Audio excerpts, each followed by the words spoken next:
What if the people who hurt you are not interruptions to your faith, but the very place where faith is tested and refined?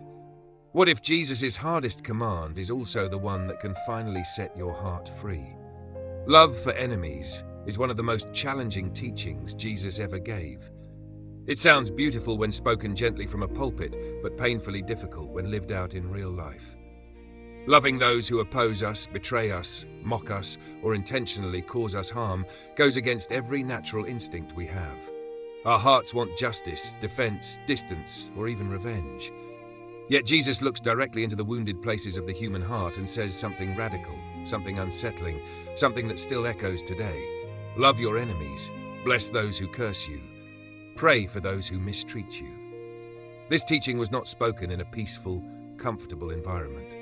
Jesus lived under Roman occupation, surrounded by religious hypocrisy, political tension, and personal betrayal.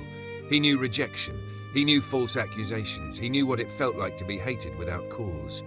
When he spoke about loving enemies, he was not offering a poetic idea. He was describing a way of life he himself would fully embody. To love an enemy does not mean pretending the harm never happened. It does not mean approving of injustice or ignoring evil. Love, in the way Jesus teaches it, is not sentimental. It is deliberate. It is courageous. It is rooted in truth and guided by mercy. Loving an enemy begins with a decision, not a feeling. Feelings may come later, but obedience comes first.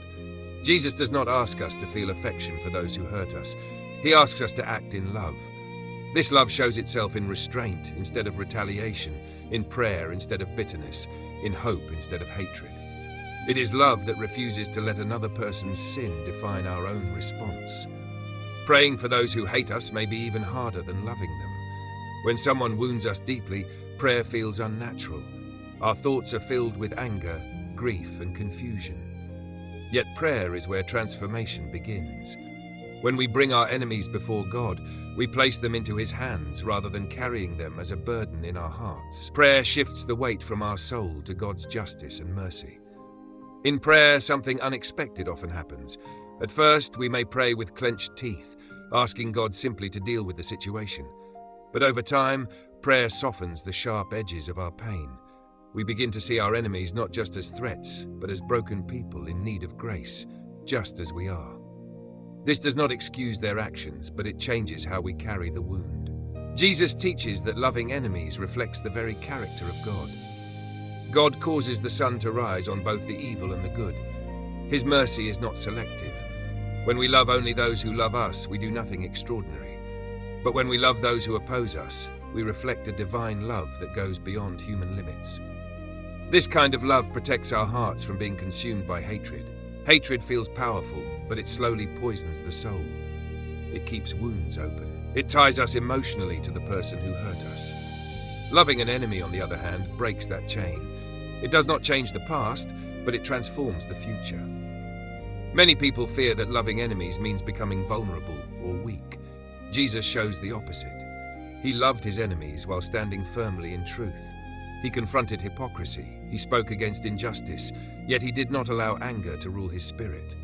On the cross, surrounded by mockery and violence, he prayed for forgiveness for those who were killing him. That prayer was not weakness, it was divine strength. Loving enemies does not always mean restoring close relationships. Trust may not be possible or wise in every situation. Boundaries are necessary. Jesus himself withdrew from people who sought to harm him. Love does not demand proximity, it demands purity of heart. You can love from a distance. You can pray without reconciliation. You can forgive without forgetting. Forgiveness is not a moment. It is often a process. Some wounds require time, tears, and repeated surrender to God. Each time anger resurfaces, we return to prayer. Each time bitterness whispers, we choose love again. This repeated choice reshapes our inner world. When Jesus calls us to love our enemies, he is also inviting us to freedom. Freedom from carrying resentment, freedom from reliving the pain, freedom from being defined by someone else's sin. Loving an enemy does not erase the memory, but it loosens its grip on our soul. In daily life, loving enemies may look quiet and unseen. It may look like refusing to speak words that destroy someone's reputation. It may look like choosing silence instead of revenge. It may look like praying for someone's healing, even while your own heart is still healing. These choices may feel small, but in God's eyes they are powerful acts of faith. Sometimes, the enemy is not a distant stranger, but someone close, a family member, a co-worker, a former friend. The pain feels deeper because the relationship mattered. In these moments, loving an enemy requires deep dependence on God. We admit our weakness, we ask for help, we allow God's love to flow through us where our own love runs out. Jesus never said this path would be easy, he said it would be narrow. Loving enemies is a narrow road that leads to life. It leads to inner peace, spiritual maturity, and a heart that mirrors Christ. It is a love that does not deny pain but refuses to let pain have the final word. Prayer for enemies does not always change them, but it always changes us. It aligns our hearts with God's perspective. It reminds us that justice belongs to God, not to our anger. When we release the desire to punish, we make room for God to work in ways we cannot see. There is also a quiet witness in loving enemies. In a world driven by outrage and division, love stands out. It raises questions. It reflects a kingdom that operates by different rules. When we respond with grace instead of hatred, we point others to Christ without saying a word. This teaching challenges us daily. Some days we succeed, other days we struggle. God is patient with our process. He sees the effort, the tears, the prayers whispered in weakness. He does not demand perfection, but a willing heart. If you are carrying the weight of someone who has hurt you, bring that weight to God. You do not have to pretend it doesn't hurt. Speak honestly in prayer. Ask for the strength to love when you cannot. Ask for the grace to release what you cannot change. God meets us in our honesty. Loving enemies does not mean suppressing emotion. It means surrendering control. It means trusting that God's justice is greater than ours and His mercy deeper than our wounds. It means choosing to reflect Christ even when it costs us comfort. As you walk this path, remember that you are not alone. Jesus walks with you. He understands rejection, betrayal, and suffering. He gives strength to those who ask.